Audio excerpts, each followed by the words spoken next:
so I'd like to call on now Pali Lehohla.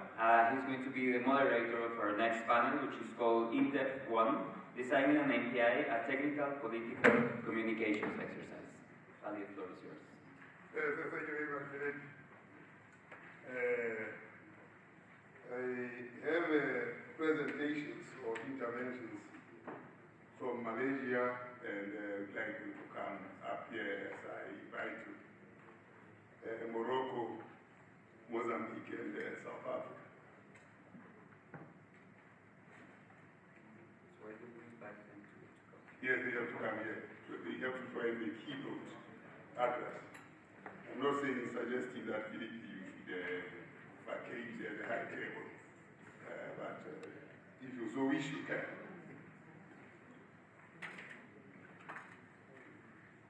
So who do I have? Malaysia, you are there. South Africa, you are there. Morocco, you are there. Mozambique, where is the neighbor? Oh, the neighbor is here as well. We are brothers-in-law, by the way. Not only neighbors, but brothers-in-law at the highest level. And it's in-laws, that you must say brothers, we're in-laws. But thank you very much for giving me this opportunity to facilitate this session. To provide some guidelines or guidance to the interventions that will emerge from here, I think we need just to reflect on what the keynote has said for us, which is the connection between the political and the technical, and the kind of circumstances that prompted Mexico to engage in a unified poverty. One of the key things that have emerged out of this presentation is the power of coordination through this particular instrument, by looking at the lowest common denominator of problems, which is poverty. Then it was possible to call everybody to action. I would argue that it is not so much coordination, but it is the outcome of the actions that led to coordination. Because at times, coordination, if we think about it, people think about it in terms of bringing everybody and tying things up together, one on top of the other, and they believe that they are coordinating. Here, there was very, very specific technical work that had to be undertaken. And the outcome of that technical work was to generate coordination of action. So coordination was an outcome rather than a precedent of what had to be done. Let me invite then Malaysia to present to us Norhayati, Jantan, Director of State Office of Sabah, Department of Statistics, Malaysia. That's where we have the ISI session next year, and let's remember that as well, that Malaysia will be hosting us. You have 6 minutes to make your intervention. I don't know who is the timekeeper. You will have somebody at office with a timekeeper so that I can say 6 minutes, I can't walk. So we have you have the floor, madam. Do you have a presentation? Yes. Yes, okay. The presentation is yours, and then I'll go and sit over there. No, what is Oh, okay. yes. Good morning again to everybody. Thank you for Mr. Moderator. Okay, today I would like to share some of the progress of the MPI for Malaysia.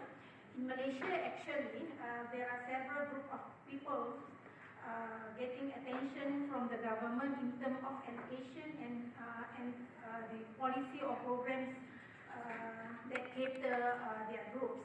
We have 4 households who are earning less than the poverty line, and then we also have lower income national median monthly income, which is 980 ringgit Malaysia and 2,614 ringgit Malaysia. And also we have lower middle income household whose earning between half of the national median monthly income and national median monthly income, which is from 2,614 ringgit to 5,228 ringgit. Malaysia was amongst the first committed itself to an official poverty line introduced in 1977, where the PLI has been used to measure the poverty until now. And in 2005, the PLI methodology was introduced. A separate PLI is calculated for each household in the income survey. And then from this time, a PLI is based on size, composition, and location of the household. Similar to 1977 methodology, the PLI distinguishes between food and non-food components. However, in 2012, government started to study about MPI because of, first, PLI does not represent an accurate and complete picture of deprivation and human well-being. And then, second, using minimum requirement for basic needs and living standards does not take into consideration the household preference and does not reflect social mobility in the society. And the last one, consumption bias and less focus on human capability and potential.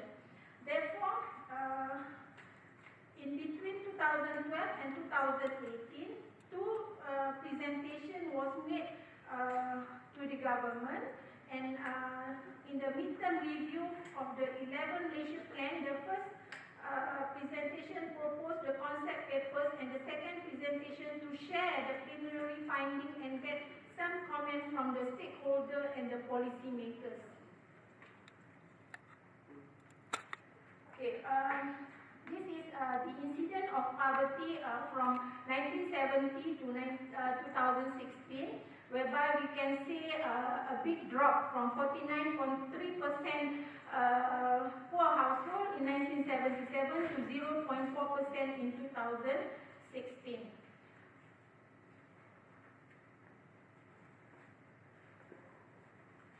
Okay, the reason why Malaysia developed MPI, we have several reasons. The first one, to complement the national income poverty measure of PLI, and then the second one, to meet the household expectation and reflect social mobility using certain cut-off. We assume that each dimension has equal weights, and then to focus on human dimension to enhance capability and mobility human potential. The fourth one, to monitor the effectiveness of poverty intervention. At the end, to improve the targeting, identify and focus on priority group. From that, government can be able to develop programs with high impact, with efficient and effective resources mobilization.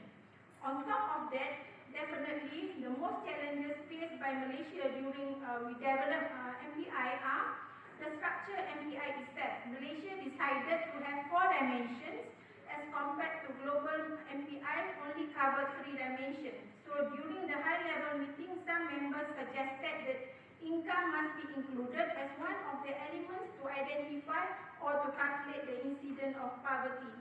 And then sources of data, we use the household income and expenditure data, which conducted twice in every 5 years, even though the questionnaires covered basic amenities. But the main objective of this survey is more to study about the pattern of income distribution in Malaysia. So therefore, Malaysia facing problems to finalize the best questionnaire to represent for each indicator needed by MPI. And then once the government introduced the new policy or methodology to identify the incidence of poverty, the government should give explanation and presentation to the stakeholders and public about the purpose and benefit from this new approach. And then we're also facing a debate on the health dimension, where the indicator access to healthcare facility, which is only use the distance between the household and the hospital, but to use as a representation for for these indicators. And then at the last one, limitation for MPI approach, the analysis must come from only one source, which is the household income and expenditure survey. And last but not least, at that time we developed MPI, there is no specific budget. Okay, maybe I come to the last slide. The rest was more on the findings of the MPI that being calculated for 2014 and 2015. So the way forward for Malaysia, as I mentioned earlier, budget allocation, we need some budget allocation for the government in order for us to calculate or to update the MPI for the next year. And then we improve the questionnaire in the household income survey, where more indicator or more questionnaire related to health dimension will be introduced. And then also the knowledge sharing between the stakeholders, for policymakers and public. And then we need to revise the current PLI using the current revision, because the last revision was done in 2005. And then the effort taken has been done to enhance the inclusive development and the well-being of the people, which will be intensified during the remaining 11 Malaysia plans, which will cover the period until 2020. With that, I thank you. Try and say to us, how was the problem initiated? Morocco, you have the floor. Morocco, vous avez la parole.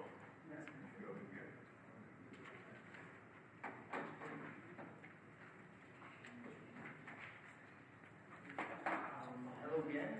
I'm going to talk in French.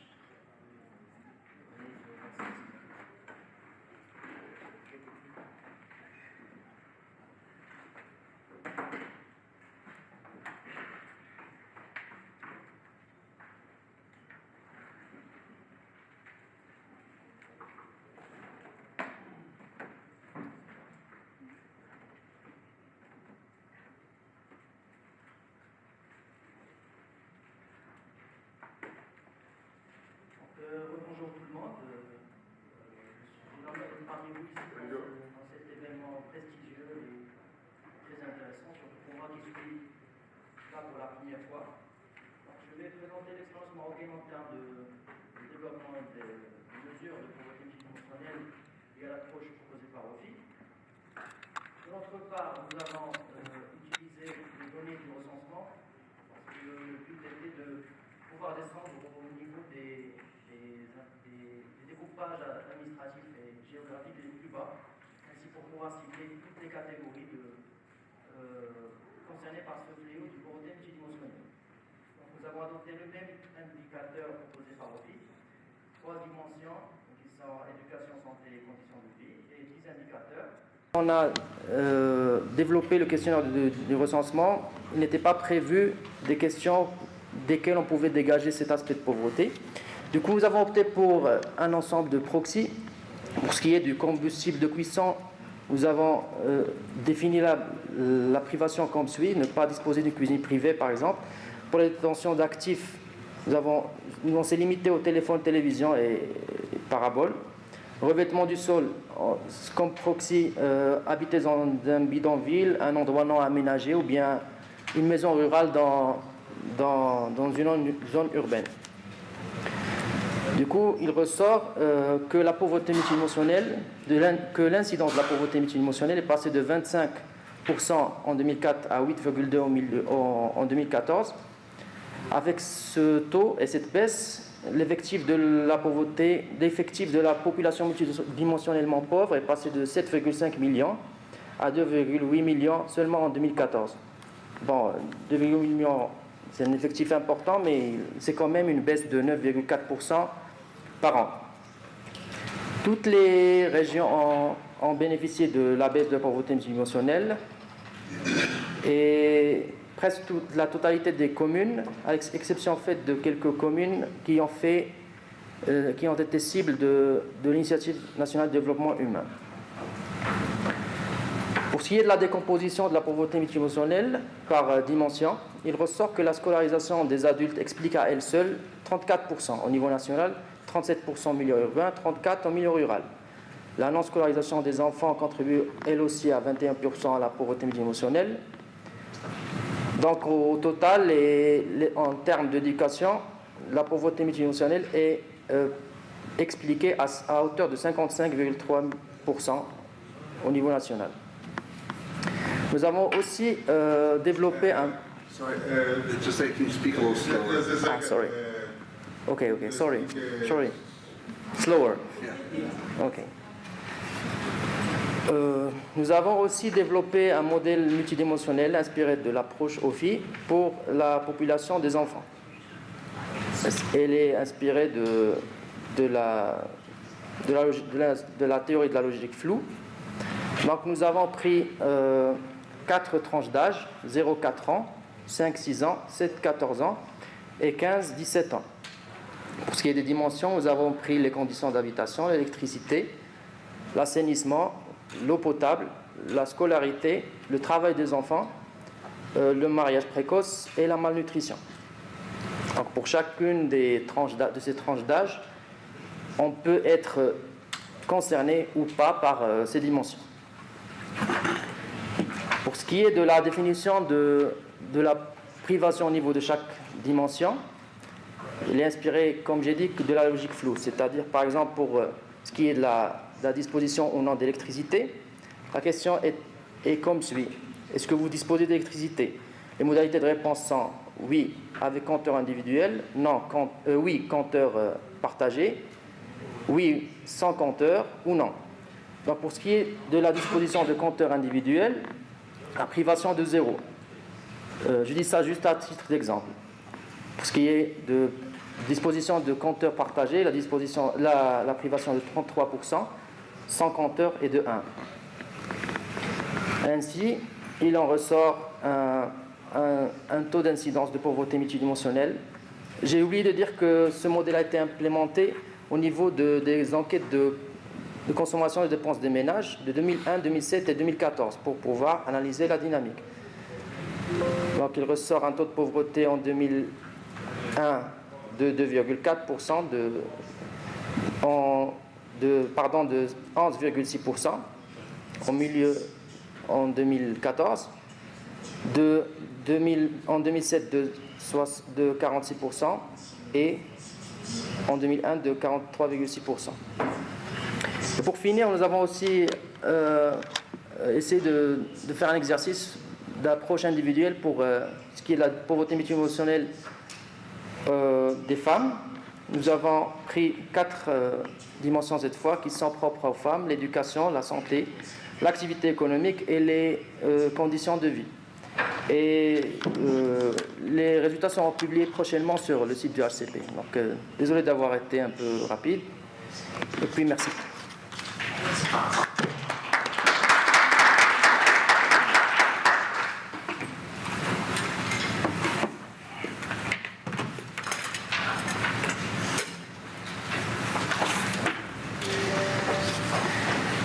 Merci beaucoup, Morocco.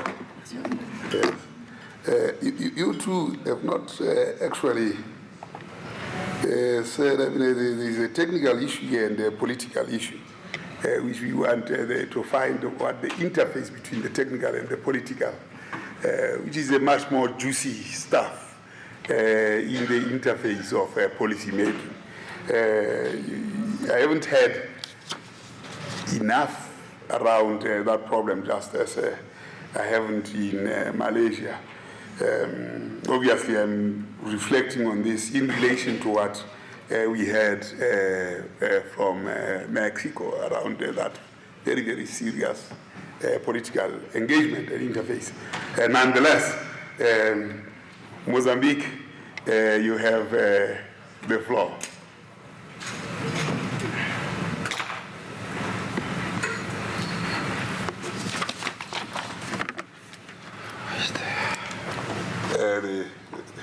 Yes. Thank you. As we only have 6 minutes, I don't think that I will transmit what we have prepared for this floor, but I will talk a bit on the summary of multidimensional poverty results for Mozambique. And actually, I will jump a number of steps just to get into the results that we managed to come up. The poverty analysis in Mozambique started in 1996, just after the war, 16 years old. And then from there, from the results of 1996 and 1997, we designed a program which was basically to alleviate poverty. And these programs were run until 2009, 2010. And the surveys of poverty that we used to collect were normally on income, household income, up to 2003, and then after that, in 2009, we started using the household expenditure. On those surveys, we used to have numbers. The questionnaire did not include a lot of dimensions that are important to estimate multidimensional poverty. And the government recognized that, and they started working on the surveys, and then corrected the surveys to include the multidimensional, the dimension that will allow the government to calculate the multidimensional indicators, MPI. So, by doing that, in 2015, the government introduced a new survey with all the dimensions that will include the indicators, where the indicators were actually 17 of them. And those indicators can be seen here: education, housing, sanitation, access to roads, transport, infant malnutrition, job opportunities, sustainability, and its sustainability, access to healthcare facilities, vulnerability to crimes, and so forth. So this is actually the survey of 2015 households, and from here we were able to come up with indicators as shown here: living in a place with accessible water, for example, within 500 meters, or something like are you having health care facilities, are you having school within 2 kilometers. That's it on this. So how did we come up with these all aspects here that allow us to measure the multidimension poverty? We did some workshops in Mozambique just to be more inclusive. We involved public sector. We involved also private sector, civil society, academia, and then we came up with all these aspects that allow us to calculate the MPI, and all them are of consensus for the case of Mozambique. Because of the fact that the previous surveys did not include all the dimensions that allow us to calculate the indicators for MPI, we divided the calculation of MPI in two groups. One that covered the surveys from 1996 to 2009. just to calculate the MPI based on the dimensions that were available in those surveys. And secondly, we calculate the MPI based on the survey of 2014-2015 that was much more broader. And the indicators were aggregated based on AF methodology. And these are the dimension and the indicators for the first group that we use to calculate the MPI. And then the results, as we can see, are showing that poverty, multidimensional poverty is a problem in Mozambique during that period. And remember that during the period between 1996 and 2009, 2010, 2008, it was a period where Mozambique was recovering from the war. And we consider a poor household the one that is deprived in 4 of the 6 indicators. And the results that we came out using the 2014, 2015, here the dimension are indicated in the left-hand column, and then the results we got are shown here. And from these results, we can still see that the multidimensional poverty amount was still high in 53.8 of the national level, and also differ in between provinces and rural and urban areas. And the provinces with more more incidence are the ones shown here in like Niassa, Cabo Delgado, and others. Some final remarks that we can say that the multidimensional poverty instead reduced since the household survey in 1997 to 2015. However, the difference remains between the urban and the rural areas and between provinces. And there are dimensions that that progressed well, like access to education and water. And we still, at the government level, is committed strongly in providing more resources to those dimensions like education and health, and especially in security, related mostly also with malnutrition. Related to this, the government decided last year for the next, this year for the next budget, to allocate some cash transfer for child up to 2 years because of malnutrition. And because preparing this group of population is very important for their growth and, of course, for their performance in the later ages. So there's other elements, but I think the time is over. It's unfortunate that the time is always a constraint. Thank you.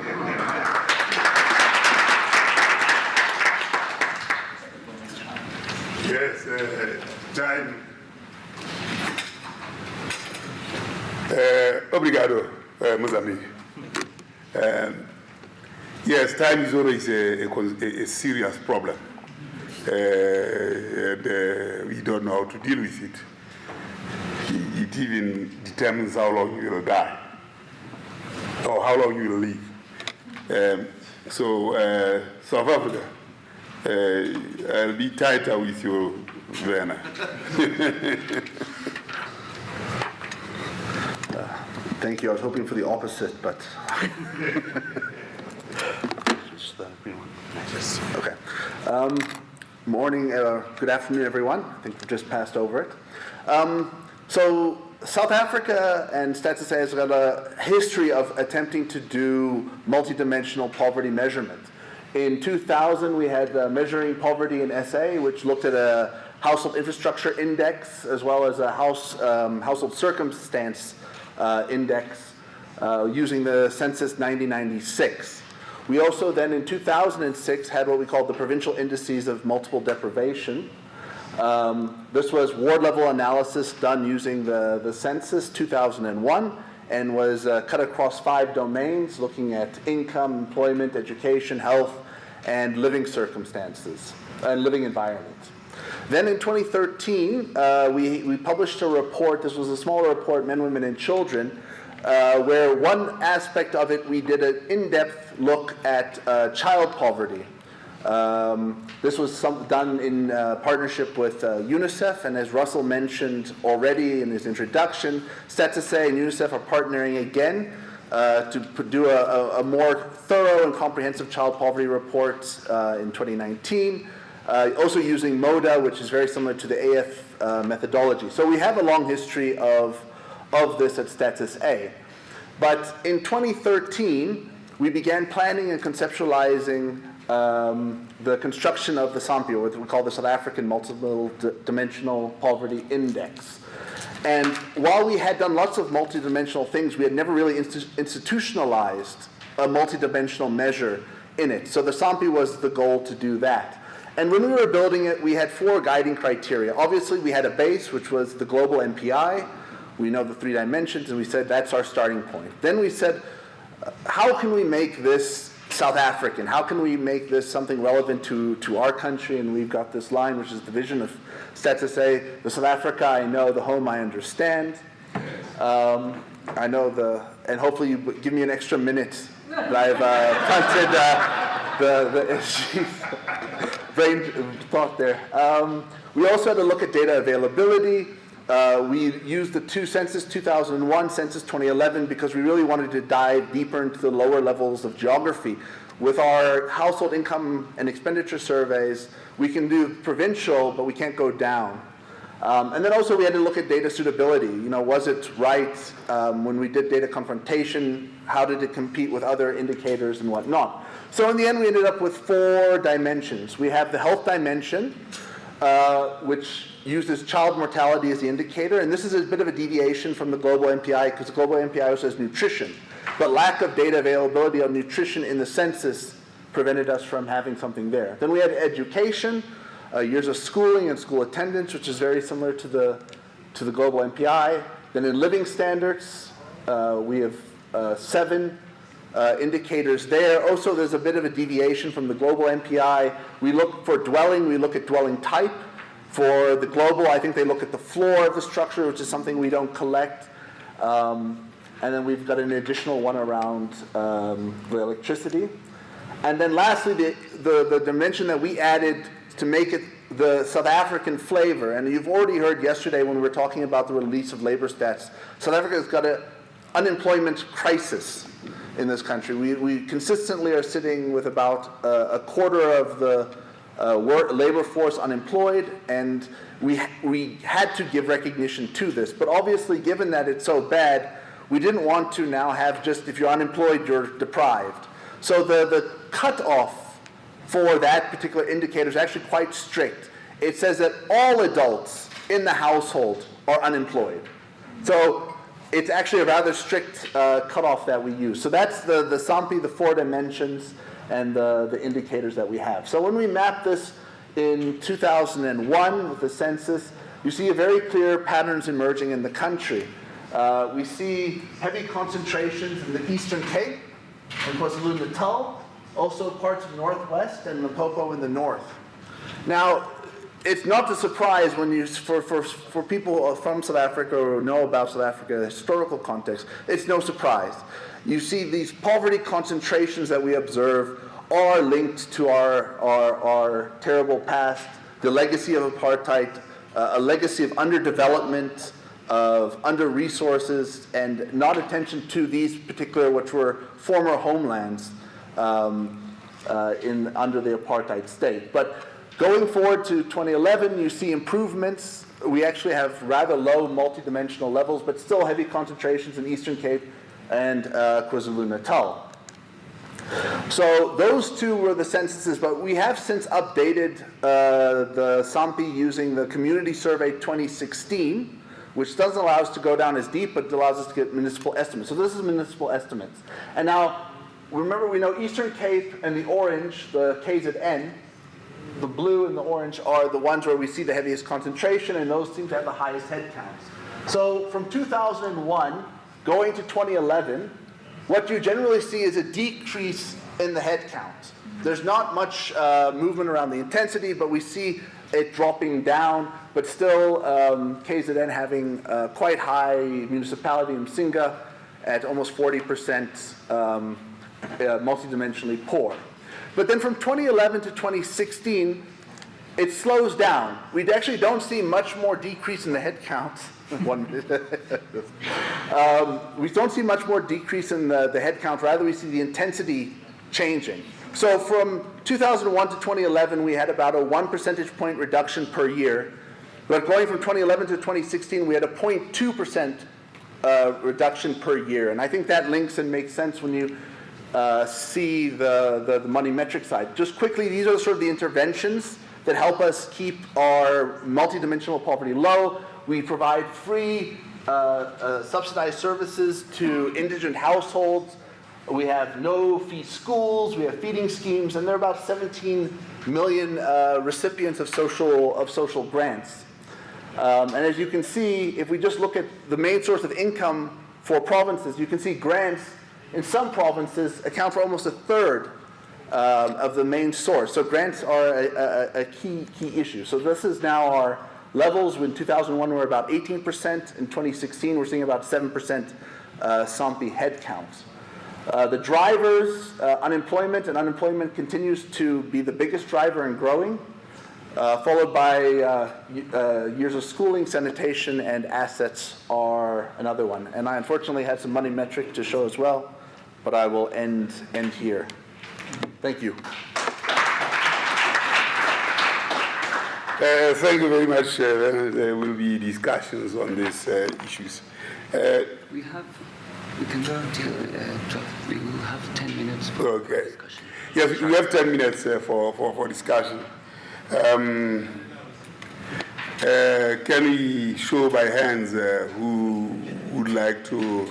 I'm looking at the theme of the session, which is technical, political, and communications.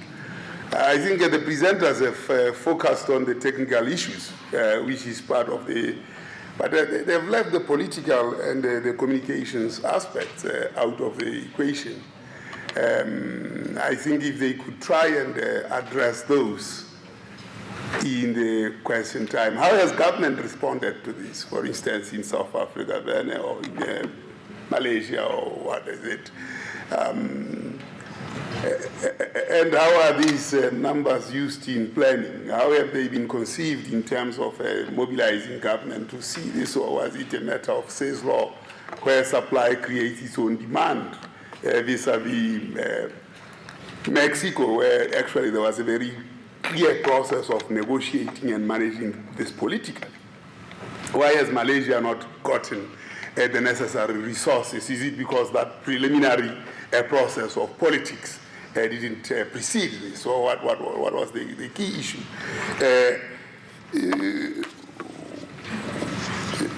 And how does the statistics and the decisions intervene in terms of independence and autonomy of generating these numbers? So that was the theme for this, which is designing technical, political, and communications. And I think we have had quite very, very interesting and valid processes in terms of the technical and how the technical, and of course the statisticians talking to themselves. So let's hear interventions. I see a hand there. I see a hand from UNICEF. That's number 2. Number 3. I see a hand from Sweden, from the cold Sweden. And I see a hand from Mexico. Those are the 4 hands that each of you in 30 seconds ask your question so that the panel should have time, 10 minutes to answer. We start with... Thank you very much, Moderator. name is from Botswana. The first question, I take it, the moderator has asked for me. Coming from where I am not so much a statistician or a numbers person, but a policy person, I still wanted to be assisted to make those decisions that will help move the citizenry to a better situation. The second part is, the second question is more on, not necessarily just even the journalists, a reflection for all of us. At the stage of development at which we are, most of us here, or most of those who are represented, the balance of having something to eat and having the luxury of the nutrition of this that you are to eat, where do we strike it? Because now the MPI approach now, if it focuses now more on the nutritional aspect, when there isn't even anything to eat at all, should the approach be more skewed to that or establishing that? Thank you very much. Thank you very much, Jose Muntiwo. UNICEF. Thank you, Chair. Thank you very much. Just two questions, but it's partly prompted by the previous presentation by the Mexican speaker, Gonzalo. So the first question is whether you had any panel member, or whether you had political contestation of your results, and whether you were under pressure basically to change your results as a result of political contestation. That's the first question. The second question is, what's the uptake of your instrument by government line departments basically? And whose work is that? Whose work is that to facilitate that the work you do is actually used and utilized by line departments? Thank you so much. Thank you very much, Sweden. Sida. Thank you, Chair, and thank you to all presenters for interesting presentations. My question is part of a question of clarification to Mozambique. I understood that you had a wide national consultations of what poverty means for you and how to contextualize. And you arrived to different dimensions, also including employment, for example, that was raised in South Africa, vulnerability to crime, decent housing, and malnutrition. However, as I understood, the new national MPI does not include those dimensions. So I was wondering, how did you go from the consultations to the actual indicators? And is the limitation more data issues, that are technical issues, that are political issue, or how do you conceptualize the consultations, the understanding of poverty in the metrics that you use? Thank you. Thank you very much, and Gonzalez. Yeah, one question, very, very good panel. Thank you very much. One question is, how can we guarantee in our countries, your countries, our countries, that a change of government may not change the indicator or the methodology or the way we measure quality? Thank you very much, Gonzalez. We have to break at 12:30. You have a minute each, and I'll have a minute to get to 12:30. We start with Morocco. Thank you for questions, especially I'm going to answer to Gonzalo. In terms of our role in the hydrogen planning, we are an institution which is independent from the government, so we have our independency in conducting our studies, and this is it. We publish our studies, and no government can change it, neither the result, neither the vision we have over poverty, because we are responsible of these actions. Merci beaucoup. Malaysia. Okay, thank you very much. For the last question, in terms of government intervention, in Malaysia, we Department of Statistics is an independent body that provide the official statistic for the country. As far as statistics is concerned, normally we present whatever outcome or whatever results from survey and censuses to the government, and if they are not agreed, we have to explain why. And then in terms of methodology, we must be very clear with them what methodology is used, and we follow. Most of the time we follow the international standard. So as far as statistics is concerned, government doesn't interfere whatever figures has been published by Department of Statistics. Thank you very much, Malaysia, South Africa. Yes, I think firstly on the point that the SG asked how... you know, there is an SG around, but he's not in the audience today. But you can say so, it's all right now.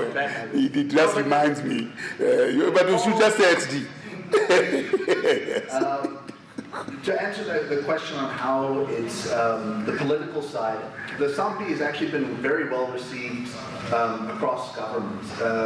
The SALGA, which is the Local Government Association, which sort of aids and assists municipalities, has incorporated it into their reports and into their planning. But it's also expanded to other places, for example, COPTA, which is Traditional Affairs and Governance for local areas, have been looking how they can use the SAMPI to inform on the allocation or the distribution of the municipal infrastructure grants, or the MIG, to try and identify underdeveloped areas to use. So we have been engaging with various departments to try and apply it, and it's been very well received. In terms of the political pressure, I would have to say, amazingly, none. We just published our latest money-metric report, which actually showed an increase in money-metric poverty from 2011 to 2015. And you would imagine that would be a highly charged, highly sensitive, but government was incredibly receptive. They wanted to simply know more. They wanted to understand it deeper. And so I think there's, in South Africa, there's no blinders, there's no trying to play funny about the problem. The problem is gigantic.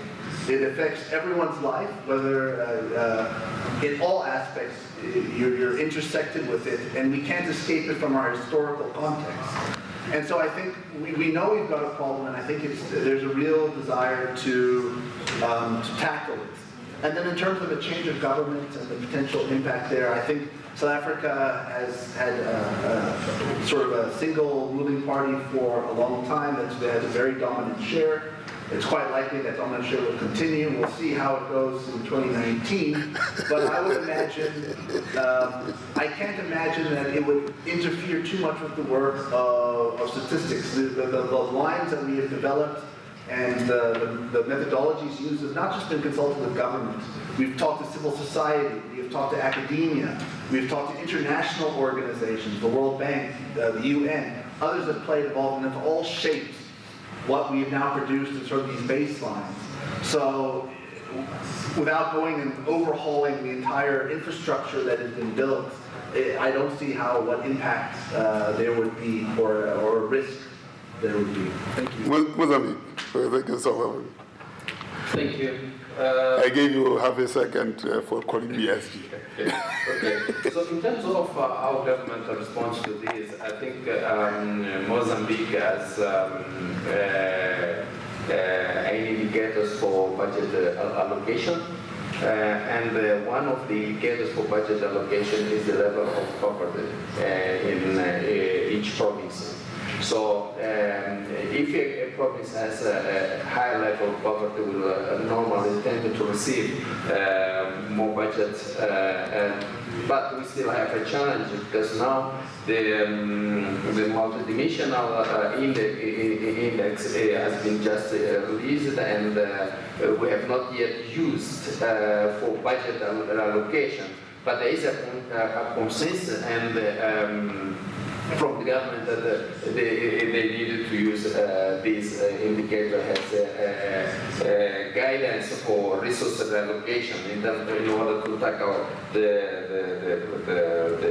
poverty. In terms of changing the ruling parties, the situation of Mozambique is similar to South Africa. It has been having one single party ruling for the country for a long time. We'll see how this is going to happen in 2019. But the poverty is there. I don't think that there will be a single party that wins the election and try to change the numbers.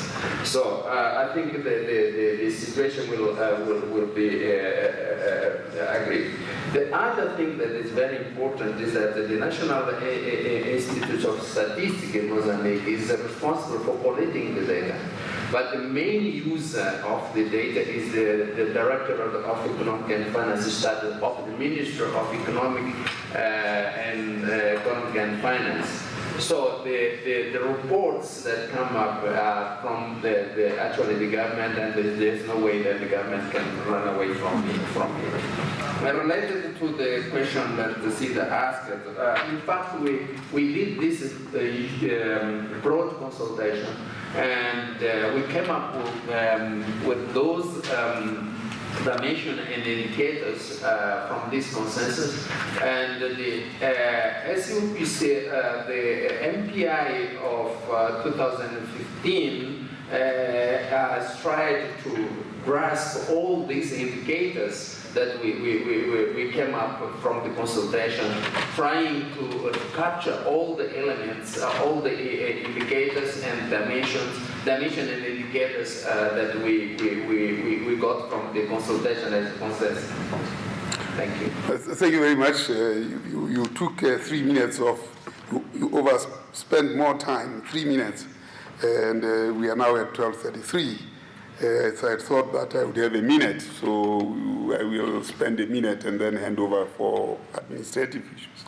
I think we have heard from the 3-4 presenters, plus the keynote Mexico, that poverty and measurement of poverty is important, and it has to be multidimensional. And its multidimensionality, it means that you can actually reach out to all other variables. So expanding the realm in which multidimensional poverty has to measure is possible. Whether it's women, whether it's, and the presentation by Mexico was very clear, showing the age groups and age categories in which multidimensional poverty can be measured, including in South Africa, where we looked at how the youth are multidimensionally poor and what the drivers of their poverty is. So multidimensional poverty as a lens is a very flexible lens that can be applied. We've heard about the technical robustness of the method from how people have looked at this. We've heard about the need for independence of the lens, that the lens must be driven independently, so that if there are changes in politics, as we know that politics are almost always very difficult, how we would actually ensure that such a lens is not rubbed or dusted or what have you by the changes in politics. We've heard from Mexico's presentation around the significance and importance of communications and the ability of that communication and presenting the results in impacting on policy changes. I think we have heard a bit of that from the presenters, but they have not been as articulate as that, and I'm not sure whether it's because the articulation between the technical work and the political work is not as robust as it is in Mexico. So there are some gaps that we'll have to attend to in terms of the application of multidimensional poverty. I suppose going forward, as the chair of the session, there are many things that still need to be done. We have been blessed quite a lot. I mean, the blessed terminology in South Africa has many meanings, and it's not that meaning I'm talking about in this blessing. Is that at the UNGA, United Nations General Assembly, that OFI has made presentations. And I've seen from year to year those becoming very, very important, as presidents, particularly from Latin America, addressing the UN General Assembly on how they use this lens, which is transparent, which facilitates coordination, which deals with prioritization, which almost does everything that you need in the planning space. And how they have changed or seek to change lives, and how the bureaucracy has fallen in line in terms of using multidimensional poverty. I think that's very good. I suppose the next step, which is very, very crucial, is that poverty needs to be dealt with not only by government, but the key dealers of poverty is those who hold employment, who do all kinds of things, which is the private sector. And now we need that lens to be where governments intersect with the private sector. The platform for that is Davos, where the World Economic Forum functions, and we need that lens to be in Davos so that those who drive the economy, which is the private sector, must use this lens. Because the evil of our 21st century is poverty, unemployment, and inequality. And the business today is aware of that. That's why concepts such as social entrepreneurship have come to the fore. The time is next year to go to Davos. Because if we miss that opportunity, the Sustainable Development Goals locomotive will have traveled on for another 12 months. And we have got proof of concept that multidimensional poverty brings government, society together. We now need this to bring business on board. With those few words, I think we need to ensure that multidimensional poverty catches the line of sight of business, because it is transparent, it prioritizes, it embeds the planning decisions, and so on and so on. So thank you very much. Is there any announcement? Or you are? I'll do it. Okay, no, fine, thank you very much.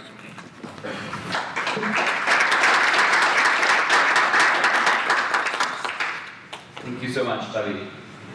Okay, so we are running 40 minutes late, and I would like to ask you, we could do either, so lunch, we were planning to reconvene at 1:30. So should we do perhaps a 1 hour lunch and come back for a lively session, because we have a very, very packed and very interesting session in the afternoon. Or if you're feeling slightly tired, you think you need more time, we could do 1 hour and 15 minutes. How's everyone feeling? What should we do? 1 hour. 1 hour. Okay, so the motion has been approved. We will reconvene in 1 hour. 1 hour will be at 1:40 p.m. We will reconvene here. Thank you so much. Oh,